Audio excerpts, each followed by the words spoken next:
De Van Gogh, l'histoire a retenu l'audace des couleurs, la grâce véhémente et le tourment d'un esprit génial, dont l'œuvre influença plusieurs générations d'artistes. C'est oublier un peu vite qu'avant de passer de l'autre côté du chevalet, Vincent s'essaya au commerce de l'art. En juillet 1869, son oncle Sand Van Gogh l'aida à obtenir une place chez le marchand d'art Goupil et compagnie, à La Haye. Après sa formation, Goupil le transféra à Londres en juin 1873. S'ouvrit dès lors, selon la future femme de son frère Théo, Johanna Banger, la période la plus heureuse de sa vie. Vincent connut en effet à l'époque une certaine réussite, au point qu'à 20 ans à peine, il gagnait davantage d'argent que son père.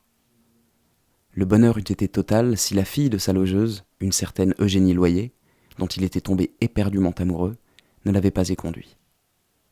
Une déception amoureuse que Vincent ne parvint pas à surmonter, et qui ne fut pas étrangère à l'isolement progressif dans lequel il s'enfonça peu à peu.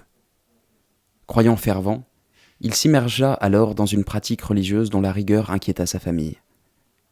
Muté à La Haye en 1873, il fut envoyé au siège parisien de l'entreprise tout juste 1 an et demi plus tard.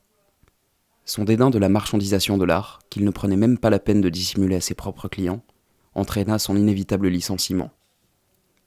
Dégoûté par le milieu artistique, Van Gogh laissera durant quelques années libre cours à son zèle spirituel, essayant même de devenir pasteur, avant de revenir à la peinture au début des années 1880.